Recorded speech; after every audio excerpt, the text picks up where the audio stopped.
अस्सलामु अलैकुम वरहमतुल्लाहि वबरकातुहू। उम्मीद है नाज़रीन किराम आप खैरियत से होंगे।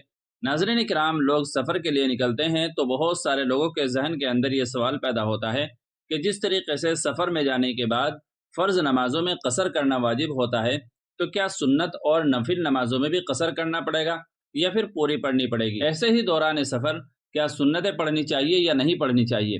तो इस सिलसिले में हम दो मुख्तसर फतवे देखते हैं। पहला फतवा जामिया उलूम इस्लामिया अल्लामा मोहम्मद यूसुफ बिन नूर टाउन का है और दूसरा फतवा दारुल उलूम देवबंद का है। फतवा देखने से पहले आपसे गुजारिश ये है कि वीडियो को दरमियान में छोड़ करके ना जाए और पहली बार चैनल पर आए हों तो हमारे हौसला अफजाई के लिए सब्सक्राइब भी कर लीजिएगा। तो चलिए जल्दी से फतवे का रुख करते हैं। चुनांचे किसी ने सवाल पूछा जामिया उलूम इस्लामिया अल्लामा मोहम्मद यूसुफ बिन नूर टाउन से, सफ़र में कसर नमाज वाजिब है तो क्या सुन्नतें भी वाजिब हैं? मुझ पर किसी ने इश्काल किया कि सफ़र में फ़र्ज आधे हो जाते हैं, तुम सुन्नतें पढ़ रहे हो, इसका क्या जवाब है? तो जामिया की तरफ से जवाब दिया गया, वाज़े रहे कि सफ़र की हालत हो या हज़र यानी इकामत की हालत, बाहर सूरत सुन्नतों का हुक्म यही है कि वह सुन्नतें हैं, यानी फ़र्ज़ या वाजिब नमाज की तरह लाजिम नहीं है। और हालत सफ़र में कसर का हुक्म सिर्फ 4 रकात वाली फ़र्ज़ नमाजों में है, इसके अलावा नमाजों में कसर नहीं है। यानी सुनन और नवाफिल जब सफ़र में पढ़े जाएं तो पूरे पढ़े जाएंगे। अलबत्ता सफ़र में सुन्नतें पढ़ने के हवाले से हुक्म की तफसील ये है कि अगर सफ़र जारी हो और जल्दी हो, या गाड़ी निकलने का अंदेशा हो, या साथियों को परेशानी हो रही हो, या खौफ हो, तो फिर सिर्फ फ़राइज़ की अदायगी काफ़ी है और फजर की सुन्नतों के अलावा बाकी सुन्नतों को छोड़ना जायज़ है। अलबत्ता फजर की सुन्नतों की ताकीद चूँकि ज़्यादा है, इसलिए फजर के फ़राइज़ के साथ वो भी पढ़ी जाएंगी। और अगर सफ़र जारी हो और किसी मकाम पर नमाज के लिए ही रुके हों और जल्दी ना हो और अमन हो, तो सुन्नतों का पढ़ना बेहतर और अफजल है। बहरहाल इस सूरत में भी सुन्नत का हुक्म वजूब का नहीं है, बल्कि पढ़ना अफजल है।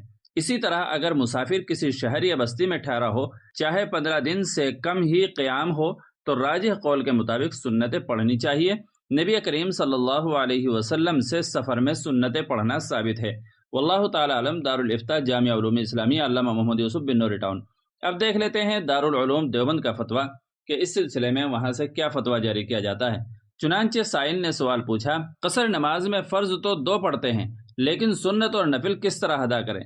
दूसरा सवाल पूछा, इशा की नमाज में 4 रकात सुन्नत, 4 रकात फ़र्ज, 2 रकात सुन्नत और 2 नफिल, 3 वितर और 2 नफिल होते हैं। अगर कसर करें तो क्या पढ़ना है और क्या नहीं? तीसरा सवाल किया, जैद अगर नमाज की पहली रकात में 2 सजदे की जगह 1 सजदा करे भूल से, फिर आगे नमाज में उसे ध्यान आए तो वो दूसरी या तीसरी रकात में उसने सजदे की कज़ा के लिए 3 सजदे किए, तो इस तरह नमाज दुरुस्त हो जाएगी या सजदा सहू करना पड़ेगा या फिर दोबारा ही नमाज पढ़नी पड़ेगी? तो दारुल उलूम देवबंद की तरफ से इन सवालात के जवाबात दिए गए हैं। पहले और दूसरे सवाल का जवाब दिया गया, कसर करने का हुक्म सिर्फ 4 रकात वाली फ़र्ज नमाज के साथ खास है। सुनन नवाफिल या वितर में कसर का हुक्म नहीं है, गो वितर की अदायगी लाजिम है। अलबत्ता सफ़र में सुन्नतों की अदायगी का ताकीदी हुक्म नहीं रहता, उनके छोड़ने की गुंजाइश रहती है। अलबत्ता उलमा ने सराहत की है कि अगर सफ़र की जल्दी ना हो तो बेहतर यही है कि फ़राइज़ के साथ सुनन मुअक्कदा भी अदा कर लिया जाए, और अगर इत्मीनान की कैफियत ना हो और सफ़र की जल्दी हो तो ऐसी सूरत में सुनन मुअक्कदा तर्क कर देने में कोई हरज नहीं है। तीसरे सवाल का जवाब दिया, सूरत मसऊला में सजदा सहू करना ज़रूरी होगा, वरना वक्त रहते हुए उस नमाज का इआदा करना ज़रूरी होगा। वल्लाहु ताला अलम। दारुल इफ्ता दारुल उलूम देवबंद। तो नाज़रीन किराम, उम्मीद है कि मसला बहुत अच्छी तरह वाज़ेह हो गया होगा। वीडियो अच्छी लगी हो तो अपने दोस्तों को भी शेयर कर दीजिएगा, और चैनल पर पहली बार आए हो तो हमारी हौसला अफजाई के लिए चैनल को ज़रूर सब्सक्राइब कर लीजिएगा। चलिए फिर मिलते हैं अगली किसी वीडियो में। अस्सलामु अलैकुम वरहमतुल्लाहि वबरकातुहू।